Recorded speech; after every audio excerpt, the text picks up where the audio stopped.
একটি কুয়াতে বসবাস করত একটি ব্যাঙ। সেই ব্যাঙটির মতো অন্য কোনো প্রাণী আর এই কুয়াতে ছিল না। সুতরাং সে নিজেকে এখানকার অধিপতি, রাজা, বাদশাহ, নবাব, জমিদার ভাবতে শুরু করলো। এখানে তার খাবার ছিল পর্যাপ্ত পরিমাণ, সুতরাং তার মনে কোনো কষ্ট ছিল না, তার কোনো চাহিদা অপূরণ ছিল না। তাই তো মনের আনন্দে সারাক্ষণ এই পানিতে সাঁতার কেটে সে গ্যাঙর গ্যাং করে গান গাইতে থাকতো। এভাবে সুখে শান্তিতে তার দিন কাটতেছিল। একটা সময় হঠাৎ করেই প্রচণ্ড করা শুরু হওয়ার পরে এলাকাবাসী অর্থাৎ মানুষজন এই কূপ থেকে অতিরিক্ত পানি তুলতে শুরু করে। অন্যদিকে মাটির গর্ভেও পানি যেতে শুরু করে। সুতরাং কুয়ার পানিটা আস্তে আস্তে কমতে থাকে, শুকিয়ে যেতে থাকে। এটা দেখে ব্যাঙের মনে একটা চিন্তা জাগে, একটা সংশয় হয়, একটা ভয় হয়। মনে মনে ভাবে যে এই কুয়া যদি শুকিয়ে যায় তাহলে তো এখানে আমার খাবার দাবারও থাকবে না, আর আমি বেঁচে থাকতেও পারবো না। তাহলে আমি কি করব? আর এত বড় কূপ থেকে তো আমি লাফিয়ে উপরেও উঠতে পারবো না। এখন কি করা উচিত? সে ভীষণ টেনশনে পড়ে যায়, চিন্তা করতে থাকে। এভাবে কিছু সময় কাটানোর পর মনে মনে ভাবে যে মানুষগুলো এখান থেকে পানি উঠানোর জন্য বালতি ফেলে, সেই বালতিতে যদি আমি উঠে যাই তাহলে কেমন হয়। আবার ভাবে আমাকে দেখে তো মানুষজন মেরেও ফেলতে পারে, তাহলে তো আমার জীবনটাই চলে গেল। তারপর আবারও ভাবে যদি আমি উপরে না উঠি তাহলে তো এখানে থেকেও মরে যাব। সুতরাং আমি উপরে উঠলে সেই মানুষটি যদি দয়াবান হয়, সেই মানুষটির মনে যদি আমার জন্য একটু মায়া হয়, তাহলে হয়তো আমাকে বাঁচিয়ে রাখতে পারে। আমাকে যেভাবেই হোক উপরে যেতেই হবে। যেই ভাবনা সেই কাজ। কিছুক্ষণ পর যখন একটা মানুষ বালতি দিয়ে পানি তুলতে সেই বালতিকে কুয়ার ভিতর ফেলে দেয়, সে লাফিয়ে সেই বালতিটার উপর উঠে বসে। উপরে ওঠার পর মানুষটি যখন দেখে যে বালতিটির ভিতরে একটি ব্যাঙ রয়েছে, সেই ব্যাঙটাকে ছুঁড়ে দূরে ফেলে দেয়। এবং ব্যাঙটা তখন চিৎকার চেঁচামেচি না করে খুব ভয়ে ভীত হয়ে লাফাতে লাফাতে দৌড়াতে থাকে। দৌড়াতে দৌড়াতে কিছু দূর যাওয়ার পর একটা পুকুর দেখতে পায়। সে মনে মনে ভাবে, আহা কি শান্তি, সেই পুকুরে লাফিয়ে পড়লো। তারপর মনে মনে ভাবলো, আমি একটা ছোট্ট কুয়াতে ছিলাম, আর এটাকেই ভাবতাম আমার বড় একটা রাজ্য। কিন্তু এই কুয়াটা থেকে তো এই পুকুরটা অনেক বেশি বড়। সুতরাং এখানটাই তো আমার থাকা উচিত, বা এখানে চলে আসতে পেরেছি, আমি কত বড় ভাগ্যবান। এই কুয়াতে, এই পুকুরটিতে সেই ব্যাঙটি সারাদিন মনের আনন্দে ঘুরতে থাকলো। নানান রকমের খাবার দাবারের বিষয়বস্তু আছে, সেগুলো খেতে থাকলো এবং মনে মনে ভাবতে থাকলো, আমার জীবনের অনেকটা সময় কাটিয়ে ফেলেছি ছোট্ট কুয়ার ভিতরে। আমি এখন কত বড় একটা পুকুরে চলে এসেছি। সুতরাং পৃথিবীটা কত বড়।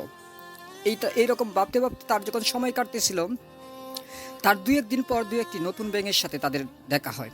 তখন তাদের সাথে যখন পরিচয় হয়, পরিচিতি লাভ করে, তখন তারা বলে যে তুমি এই ছোট্ট পুকুরটাকে দেখে ভাবছো যে এটা অনেক বড়, কিন্তু আমরা যেখান থেকে এসেছি সেটার নাম হচ্ছে বিল। সেটা এই পুকুর থেকে শত শত গুণ বড়।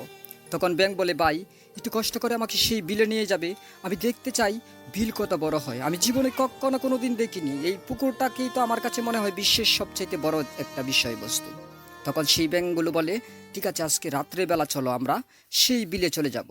রাত্রি যখন নিশি হয়ে যায়, যখন মানুষজনের আনাগোনা কমে যায়, যখন নীরব হয়ে যায়, নির্জন হয়ে যায়, তখন সেই ব্যাঙগুলো লাফাতে লাফাতে চলে যায় সেই বিলে।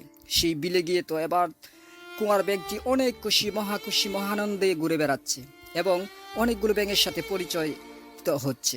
এভাবে সে বলতে থাকলো, এই বিলটা কত বড়, আমি জীবনে ভাবতেও পারিনি এত বড় জলাশয় পৃথিবীর বুকে আছে। তখন একটা ব্যাঙ বলে যে না, এই বিলের চাইতে শত শত গুণ বড় আছে নদী। আমি নদী থেকে এসেছি, সুতরাং আমি নদীও দেখে এসেছি। তখন এই ব্যাঙটি আবারও অনুনয় বিনয় শুরু করে দেয় যে আমাকে নিয়ে নদীতে যাবে, আমি নদী দেখতে চাই কত বড়, কত বিশাল। তখন সেই ব্যাঙ বলে, ঠিক আছে, আমরা রাত্রের বেলা যাব। তারপর তারা আজও রাত্রি ঋষিকালে চলে যায় হাঁটতে হাঁটতে, লাফাতে লাফাতে সেই নদীতে যাওয়ার পর এই ব্যাঙ দেখলো নদী তো কত বিশাল। এবার ব্যাঙটি মনে মনে ভাবছে, এর চাইতে বিশাল পৃথিবীতে বা সৃষ্টি জগতে কোনো কিছুই হতে পারে না, এইটাই সবচেয়ে বড়, এইটাই সবচেয়ে বৃহৎ। তখন ঘুরতে ঘুরতে কিছু ব্যাঙের সাথে পরিচিত হতে হতে সে জানতে পারে যে নদীর চাইতেও বিশাল বা নদীর চাইতেও শত শত গুণ বড় আছে সাগর।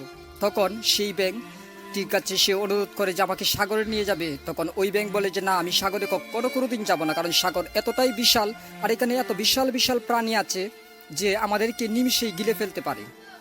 তারপর এভাবে যখন সময় কাটতেছিল, সে তাহলে জিজ্ঞেস করলো যে আমি তাহলে কিভাবে যেতে পারি সেই সাগরে।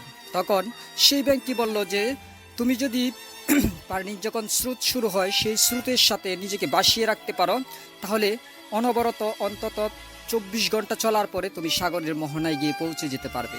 সেই ব্যাঙটি মনে মনে ভাবলো, ঠিক আছে, আমি জীবনে সেই সাগরটাকেও দেখতে চাই, সাগর কত বড় হয়। যখন স্রোত শুরু হলো সেই স্রোতে নিজেকে ভাসিয়ে দিল। বহু কষ্টে সে বেশি বেশি চলছে।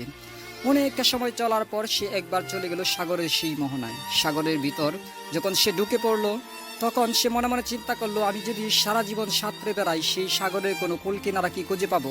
আমরা যেহেতু মানুষ, আমরা বুঝতে পারি একটা মানুষই কখনো সাগরের কুল কিনারা খুঁজে পায় না, সুতরাং একটা ছোট্ট ব্যাঙ কখনো কোনোদিন সাগরের কুল কিনারা খুঁজে পেতে পারে না। সেই ব্যাঙ সারাটি জীবন ভ্রমণ করতে করতে কাটিয়ে দিল, কিন্তু সেই সাগরের কুল কিনারা খুঁজে পেল না। তো ফ্রেন্ডস, আল্লাহ তাআলা যে এই পৃথিবী সৃষ্টি করেছেন, এই আসমান জমিন সৃষ্টি করেছেন, গ্রহ নক্ষত্র সৃষ্টি করেছেন, এগুলো যে কত বিশাল সেটা আমরা কল্পনাও করতে পারবো না। সুতরাং আমাদের কল্পনার চাইতেও বড় এই বিশ্বজগৎটা যে আল্লাহ তাআলা সৃষ্টি করেছেন সেটা চিন্তা করে হলেও আমাদের আল্লাহ তাআলার শুকরিয়া আদায় করা উচিত। ফ্রেন্ডস, আজকে আমার এই গল্প কাহিনী কেমন লেগেছে অবশ্যই কমেন্টস করে জানিয়ে যেতে ভুলবেন না। যদি সামান্যতম ভালো লেগে থাকে তাহলে ভিডিওতে একটি লাইক দিয়ে বন্ধু বান্ধবের সাথে শেয়ার করবেন। আপনি যদি আমাদের নতুন শ্রোতা দর্শক হয়ে থাকেন তাহলে চ্যানেলটি সাবস্ক্রাইব করে বেল আইকন প্রেস করে রাখুন, তবে নিত্য নতুন ভিডিও সবার আগে পেয়ে যাবেন। সকালে ভালো থাকুন, সুস্থ থাকুন, কথা হবে নেক্সট টাইম। আজকের মতো বিদায়, আল্লাহ হাফেজ।